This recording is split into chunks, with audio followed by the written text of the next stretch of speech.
Health, state of complete physical, mental and social wellbeing.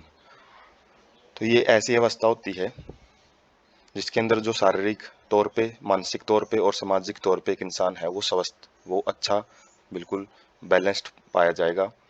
More efficient at work, जो काम में बिल्कुल कारगर होएगा, अच्छे ज़्यादा से ज़्यादा काम कर पाएगा। इंक्रीज प्रोडक्टिविटी, तो उसकी जो उत्पादकता है वो ज़्यादा से ज़्यादा, वो रिजल्ट है वो अच्छे प्रोड्यूस करेगा उसकी। और ब्रिंग्स इकोनॉमिक प्रोस्पेरिटी, और जिससे कि जो आर्थिक है, आर्थिक जो पैसे वाइज यदि देखें तो वो ज़्यादा से ज़्यादा प्रोस्पर मिलेगा, प्रसिद्ध मिलेगा। Increase longevity of people and reduce infant and mortality, maternal mortality. तो इंक्रीज लॉन्गेविटी, लॉन्गेविटी का मतलब जीवन जो काल है लोगों का वो बढ़ चुका है। और हेल्थ, जो आज के टाइम पे अलग अलग जो हेल्थ फैसिलिटी है उनकी वजह से, और जिसकी वजह से जो इन्फेंट और मैटरनल मोर्टिलिटी है उनको, वो काफ़ी हद तक वो डिक्रीज हो चुकी हैं। जो माता मृत्यु दर है और जो नवजात मृत्यु दर है वो भी काफ़ी हद तक कम हो चुकी हैं। Yoga has been practised since time immemorial, जो योगा है वो बहुत पुराने टाइम से ही यूज किया जा रहा है। किस चीज़ के लिए? फिजिकल और मेंटल हेल्थ है उसको अचीव करने के लिए, उसको प्राप्त करने के लिए।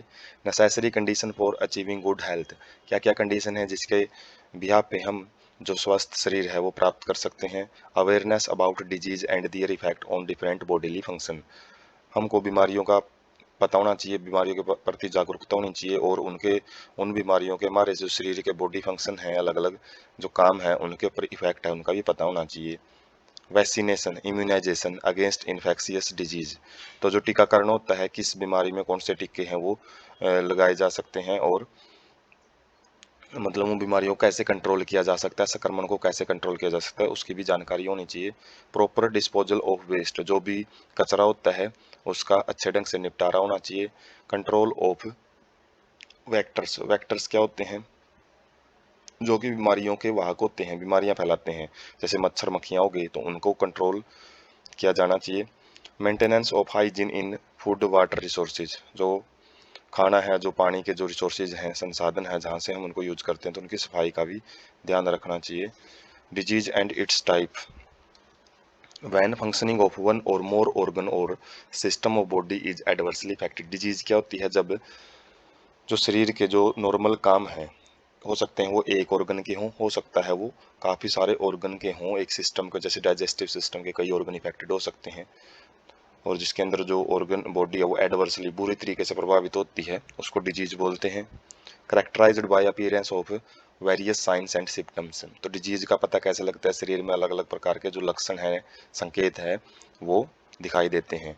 Broadly grouped into infectious and non infectious, जो डिजीज हैं मेनली दो भाग में डिवाइड की गई हैं, इन्फेक्शियस एंड नॉन इन्फेक्शियस, संक्रमित, संक्रमित और असंक्रमित। इन्फेक्शियस डिजीज क्या होती हैं? Which are easily transmitted from one person to another, वो बीमारियां जो एक पर्सन से दूसरे पर्सन में फैल सकती हैं। Very common and where everyone of us suffer from these, तो ये बहुत ही कॉमन बीमारियां होती हैं, और हम में से हम सारे ही इन बीमारियों से टाइम टू टाइम सफ़र होते रहते हैं, होते रहते हैं। एग्जाम्पल है जैसे एड्स है, आर फैटल, कॉमन कोल्ड है, इन्फेक्शियस डिजीज होती हैं। Non infectious disease which are not easily transmitted from one person to another, जो कि आसानी से एक पर्सन से दूसरे पर्सन में नहीं फैल सकती। कैंसर है वो मेजर काज ऑफ डेथ, ज़्यादातर बीमारी इतनी खतरनाक बीमारी है कि वो डेथ है वो कोज करता है, और ये नॉन इन्फेक्शियस डिजीज में आता है। Drugs and alcohol abuse also affect our health adversely, जो ड्रग्स हैं, अलग अलग जो दवाइयाँ हैं, जो नशे हैं, और जो अल्कोहल है जो कि एक सोशल इविल है, तो वो भी हमारे जो सोसाइटी है, हमारे जो हेल्थ है उसको बहुत बुरे तरीके से प्रभावित करती हैं।